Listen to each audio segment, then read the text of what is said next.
It's me, Rhonda, from the Clever Corvid Art and Art Workshops. Today we're going to be doing some more cartooning. Remember in the last workshop we did together, we used shapes to make these fun faces, and you created some of your own. Well, faces don't just float around, they're on bodies. So today I'm going to teach you how you can use shape and a few simple steps to create full cartoon characters that have bodies. Are you ready? Let's get started. So in today's workshop, we're going to focus on using geometric shapes again. So very simple shapes such as circles.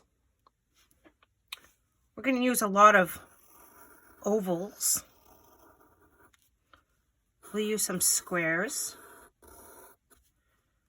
We'll use rectangles. And probably even triangles. So those are the basic shapes that you're going to need. Maybe you can practice drawing these shapes for yourself on a scrap piece of paper so that you're ready to move on to cartooning bodies. So as you can see here, I have a little mannequin, and my buddy is broken down into a lot of different shapes. You see how every joint or every area where the body bends, there's a circle? That's exactly what we're going to be doing today. We're going to be looking at all of these different shapes, but we're going to play with it a little bit because we can make our characters have different types of bodies, just depending on the size of the shape that we draw and the type of shape that we draw. So let's get started. So let's just start with circles. So if I have a circle for my face, then I'm just going to lightly draw a circle for the neck, an oval for the body, a circle for the shoulders, the upper arms, the elbow joint, the lower arms, and your hands. Then I'm going to put in the hip area, and then the tops of the legs, the knees, the bottoms of the legs, the ankles, and the feet.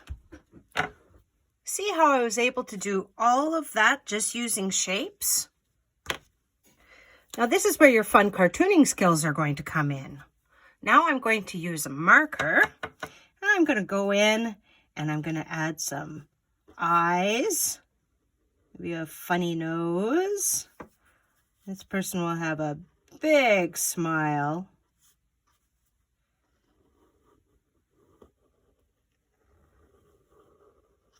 Add some ears, maybe some fun hair. And now I'm going to start to go over top of my shapes and give this person some clothes and more detailed features. So maybe I'm just going to give him a t-shirt. So see how I'm covering up those shapes by adding some clothes on top. It's cold outside. Our characters need clothes. And there's the arms, and then the hands.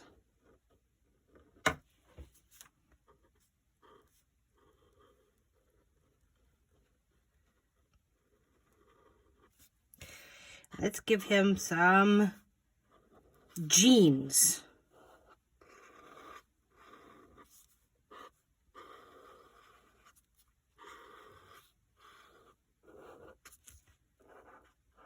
And some sneakers.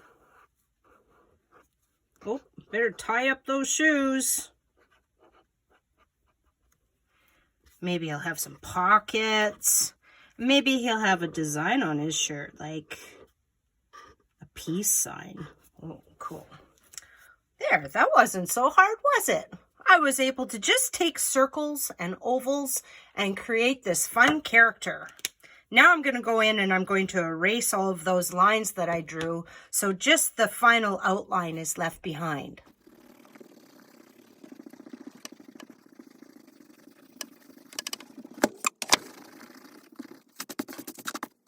There, now I have my fun character in his peace sign t-shirt. Now, I made a mistake there, and I'm going to point that out so that you can learn from my mistake. I drew with marker, and I didn't wait for the marker to dry well enough. And then what happened when I went in and I erased, I smeared the marker a little bit. So be a little bit more patient than I was, and make sure to let your marker dry before you go in and erase. Now we're going to try to do this with other shapes. So I have my page divided in half, and I'm going to show you two very different characters using different shapes. So in this one, I'm going to start with a circle for the head. This one I'm going to start with a square for the head. Now they're both going to have a neck, so I'm just going to draw a circle for the neck. Now for this one, I'm going to draw a body as a triangle. For this one, I'm going to draw a long rectangle. I have to put the shoulders on both of them. And this one is just going to have ovals for arms.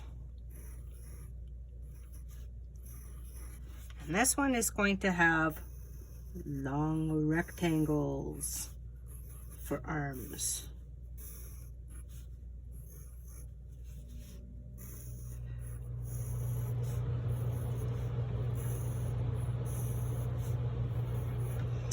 Now I have to give this person legs. Maybe I'll use rectangles again. And there's a knee,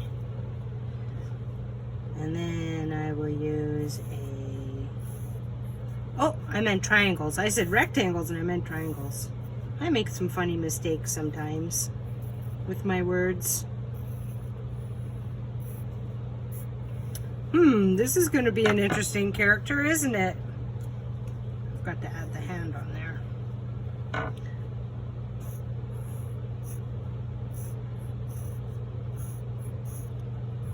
There's the knees. There's the legs. And there's the feet.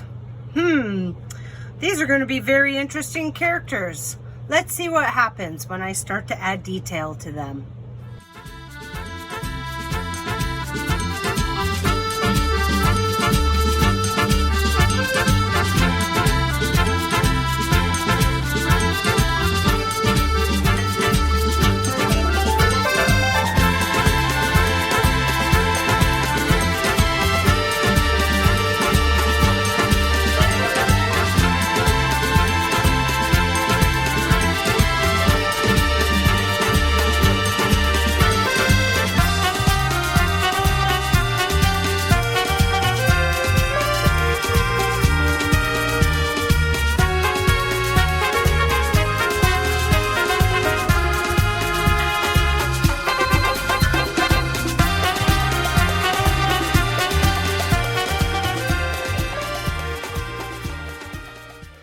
These are pretty funny characters, but I need to erase those pencil lines. So what is it that I need to remember to do before I start erasing? Do you remember?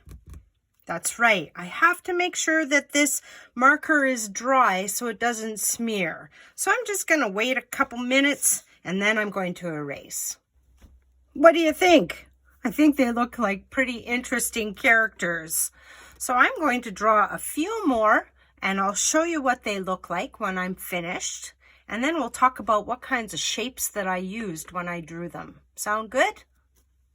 Haha, so here's some characters that I made. Let's look at the shapes that I used. a triangle, a large oval, and then a smaller oval for the hip area. Then a very short top leg, but a long bottom leg. And the arms, just regular sized. And then some feet. For this beautiful monster that's ready to go to prom or a very fancy ball, I used an oval for the head and a triangle for the body, a very small oval for the hips, and then long rectangles for the legs. So now what I'm going to do is I'm going to erase those pencil lines so that we see what the final drawing looks like. There's my characters with the lines erased. So all of these were made just using shapes, right? Squares, circles, ovals, rectangles, and triangles. And then you're using your skills that you learned in my last workshop on how to make different faces so that every character is always different. I hope you liked this workshop and that it was helpful in teaching you how to create characters. You're free to color this in however you want.